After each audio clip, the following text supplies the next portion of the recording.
daawadayaal Soomaalidu waxay dhahdaan nin waayo joogo maxaa aragti ku laabo ama nin adduun joogo maxaa aragti ku laabo waxa arkaysaa marka horena gabar buu ahaa haddana wiil wey marka hore wiil buu ahaa haddana waa gabar waayo wuxuu ku dhashay inuu ahaa wiil laakiin isaga iska dhigay gabar waa muuqaal yaabkiisa wata wiilkan magaalada Mombasa lagu qabtay barta TikTok mataqaana isticmaala isaga oo gabar iska dhiga kaaga darana markasta waa toogsan jiray wuxuu leeyahay mataqaana wana xanuunsanahay gabar maskiin anahay hooyi abina marihi sheeka inta ah yudo ku madadaalin jiray wala caawin jiray dad dheer bal caawiyay kadib markii waa la soo fashiray waxa warninkan waa nin iska daay waxan arintii way socotay ugu dambeyn waa la soo qabtay nin gacanta lagu soo dhigay hadii lagu soo dhigay waxa la yiri bal ninkan dharka laga dhigo darkii baa laga dhigay ninka caadiga ah uu noqday marka waa la yaabay ninka dadka dhan kala carab oo see u jiraan hadii ninkan nin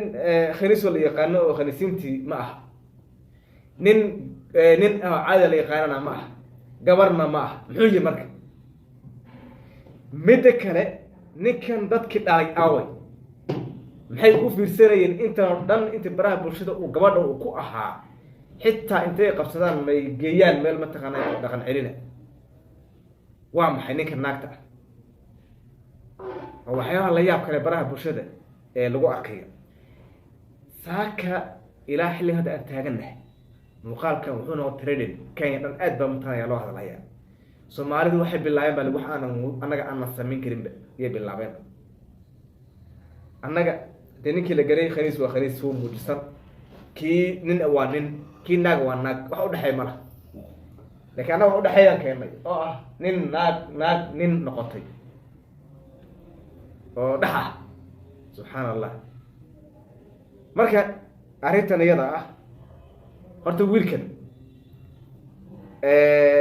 waxa arkay meel loo soo bashay daar cali soo saaran oo uu ku doodayo inuu yahay mataqaanay gabar oo dhor bilood mataqaana uu leeyahay inta ala soo taagtay sida tan asagaha oo kale wala yaabana warsa xujiraan adiga wiilal ba soo fashiray war ninkan anaga naqaano hebel baa la yiraahdaa halkaas ku nool yahay waka did isag ilaa markii dambe booliis soo qabteen waka uu giriraya hadda tig gule uu giriraya waa wuxuu yahay dambiga uu sameeyay dhig horto wadanka Kenya hadda aan joogno markii la fiiriyo horta ciqaab badan ma marayo laakiin meel qaar haduu joogi lahaa dhaqan celin fiican ma loo diri lahaa waa soo dhaqan celin lahaa waad ogeydin dad badan magaalada Muqdisho saar kale waxay ka waday dhaqaale ma loo diray waa la qabtay waa la garaacay dhaqaale ma loo diray kadib iyagu caadi ma taanay soo noqdeen laakiin qofka siisa wuxuu dhaqan ka dhigta laga ma reebi karo laakiin waxa loo baahnaa eelka dhalay wiilkan isaga ah in ma taqaanay ay meel ay saaraan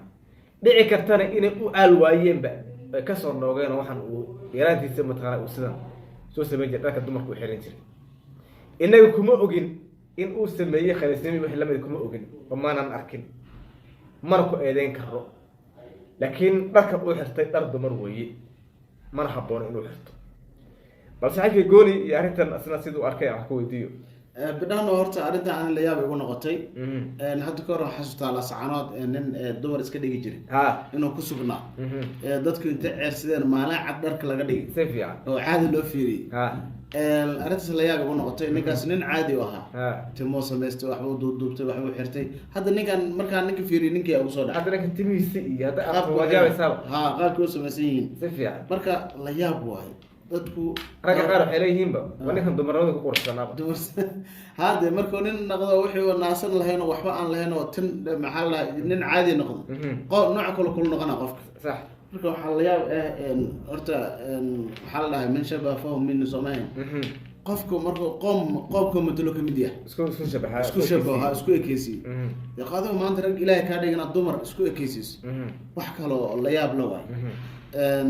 dad kale way jiraan rag badan jiro nin South Africa nool Soomaaliya jiro kuwa mega abi balay way muujisteen way sacadeeyeen way cadeysteen waa qariis caadi isku cadeeyeen marka qofka haduu yiraahdo qariisan ahay saasan ahay waa wax cadeysto meel loo raaco leeyahay haduu yiraahdo aniga waxa way in sheeg dumar qofkan waa dumar la ogyahay laakiin xaafada iyo dadka adoo ku yaqaanaan ina hadana baraha bulshada soo gasho oo naag iska dhigto ceebtaada wali yaqaan waliba magaalada aad iyo dharka dumarku soo gada soo iibsanaya waa caadi ha marka dadkan xaafada inta ku nool wala yaqaan inta qof ay tahay meesha nin ku jiray inta naag ku jirto waa la garanaa hadii marka tuugsi iyo dumar isku daray ninka caqab badan oo leeyahay ehelkooda ma xalli karaa ehelkooda waxa la dhigi karaa inay horta baraha bulshada ka arkeen oo TikTok wala wada daawada oo qofku u daawashada yar TikTok aniga waa isku caan maraga marka waxa isleeyahay ehelkooda way ogyihiin sax waxa laga yaabaa inuu lacag iyo filin saas inta ku keenkeena beenbeena kaga aamusan ama waxa laga yaabaa inuu ehelkii la joogin ba ehelkooda nafskooda garanaynin ba ninka baadi jiraan sax qofkan dumarka ninkiin wiilkiin iyo dumar iska dhigayo qofkan way isma dhahayaan sax taasna way dhici kartaa oo ehelkii nafskooda aan ku degdegin marka waxyaabo badan ay dhici karto arintan la yaab igu noqotay mucjiso adoo maanta rag ilaahay ka dhigay rag haduu yahay waxaan ma yahay waa dhigi karaa inta daar calsi wax kamid soo fuula leeyahay soo dumar iska dhigay raga waxa ku dhaw ninkan waxa waa nin iska dhaaf daar calsi wuxuu yiri dadka wax ku weydiin maayo waxa lagu sheegay badan qalada jiro ana wuxuu dhaw wax gooni ku siinayo ana lacag ku soo diray daar calsi waa lacag gooni u diray laakiin wuxuu dhaw wax laga sheegay waa la soo ogaana sax hada baaritaanka markii la galaba ninka waa kana waa nin caadi يولد دجنا ما ما يقول دجنا مستحق بولد دجنا محلي كلنا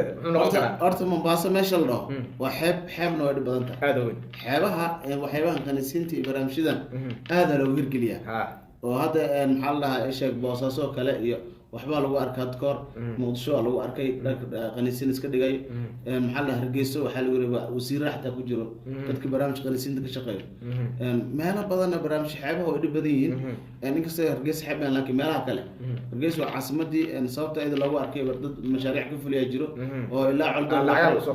culdoon la xiriir gaartay muqdisho ilaa rag badan oo dumar iska dhigaa la soo qabtay oo iyana qaabka qaniisiinta iska dhigayna waa la soo qabtay